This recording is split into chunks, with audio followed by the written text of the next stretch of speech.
Gospel of Luke. Luke, the author of both Luke and Acts, writes a two-part story across two Bible books in AD 60. It's one of the earliest accounts of Jesus' life. Luke was a traveling co-worker with the Apostle Paul, and he was also a doctor or physician. He was the only non-Jewish author of the New Testament. Luke wrote his gospel to show one thing. He wrote it to show the orderly account about the things that have been fulfilled among us. Luke is wanting to show the reader how many prophecies of the Old Testament have been fulfilled and share the gospel story with the whole world.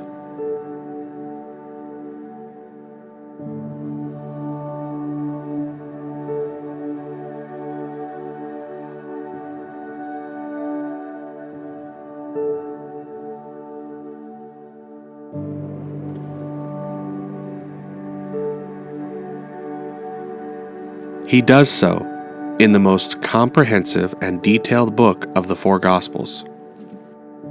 Luke is also the one that tells us about Jesus before his ministry began. In one simple verse found in Luke 2:52, "And Jesus increased in wisdom and stature and in favor with God and man." So let's look at one of the first moments in Jesus' ministry. It's found in Luke 4:18. "The Spirit of the Lord is upon me, because he has anointed me to proclaim good news to the poor. He has sent me to proclaim freedom for the prisoners and recovery of sight for the blind, to set the oppressed free, to proclaim the year of the Lord's favor."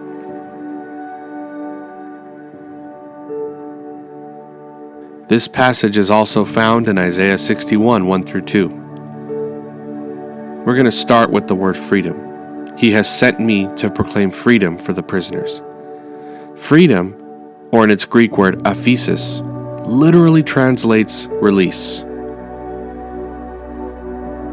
What Jesus is referring to is the year of Jubilee, when all slaves were released, and all debts were canceled, and all chains that bind humanity would be forever broken.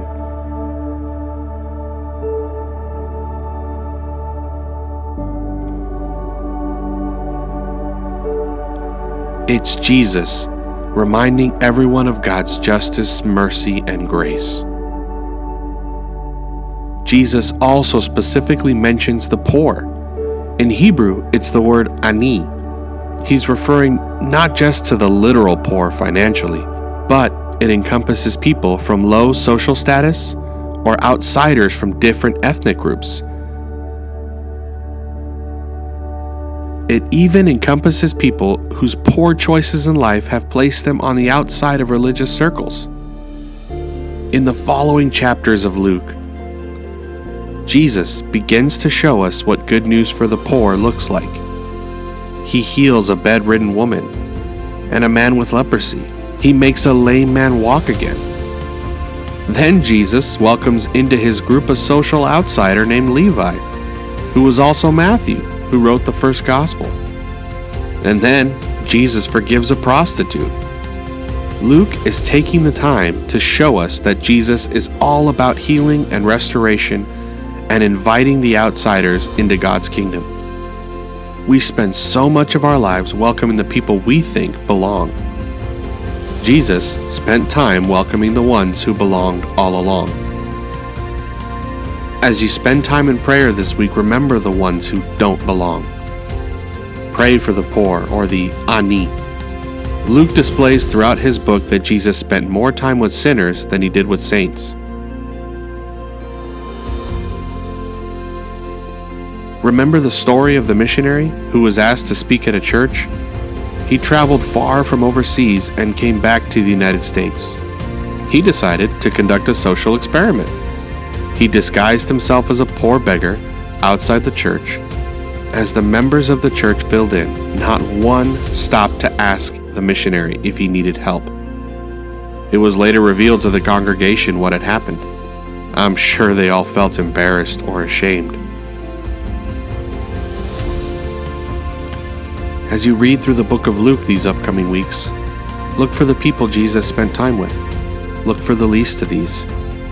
Remember, while we were still sinners, Christ died for us. The freedom, or aphesis, that Jesus brings isn't just for us, it's for all. Think of how Jesus set you free, and imagine teaching and showing that to someone else.